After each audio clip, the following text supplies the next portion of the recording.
Breast cancer did not run in my family.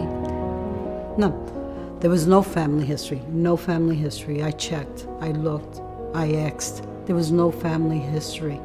There was no breast cancer in my family, no history, no cancers. But I had the genetic mutation. It's not something that you could say, oh, you know, my family didn't have it, so I'm well. No, that's not the way it works. If it's there, it's there. I'm the new family history. I am the family history. It starts with me.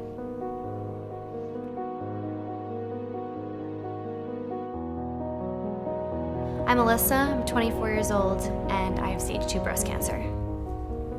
Cancer doesn't know age. Look at the children. At 23, when I was diagnosed, I had to plan a family and think about my future of having kids and being able to carry children when I didn't think I'd have to think of that for a few years.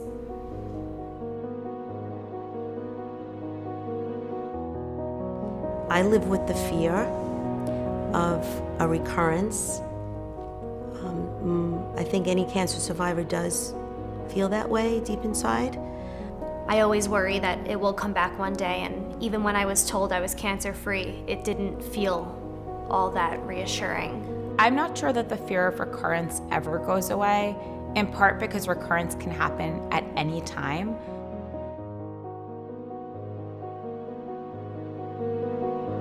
October does suck. It's very commercialized, and the breast cancer is so much more than just a pink ribbon, and I think it's important for people to know that. It's not enough to just put a ribbon on your uniform as a football player or wear pink socks as a soccer player. It's so much more than that, and I do think that awareness is important, but it's what we do with that awareness that's going to make a difference. Breast cancer has gotten very popular in the media, and like pink ribbons and yogurt covers have pink and everything is pink, pink, pink. So I think people, you might think that breast cancer doesn't need our support in fundraising and in research, but breast cancer still needs to be treated and still needs to have a cure. People don't need to die of breast cancer. The movies don't get it right. The way to display a side effect from chemo in the movies usually involves throwing up. And many, many women go through breast cancer chemo without ever being nauseous.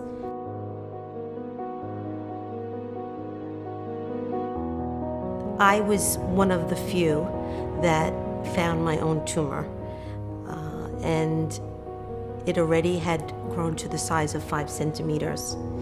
And I had a mammo within a reasonable amount of time. And if I didn't do my exams, I probably wouldn't be here today. And I felt over here something, and it felt like a chewed up dog biscuit. And I said, what is that? When I first found it, I had a very strange feeling about it, and they say, you kind of just know when you know, and I felt it and just felt something's wrong. I had this gut feeling that there was something wrong, and this was not just a cyst.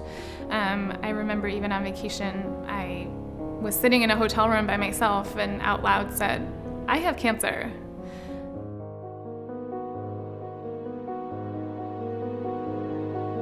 Everyone needs to understand that everybody's cancer is different, and everybody's cancer is treated different, and your experience will be different than my experience, and I could do what I could do to help you or to support you and lift you up, but your experience is going to be different than mine.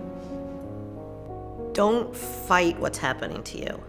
It's not easy. It's your personal experience. It's not like other people's experiences. We all do this differently. We all do this in our own way, and let it be a journey for yourself. You need to get through this in the way that works for you. And what works for one person may not work for someone else. I think it's important to remember that everybody's treatment and everybody's journey is completely different. There is no cookie cutter journey from me to the next person to the next person.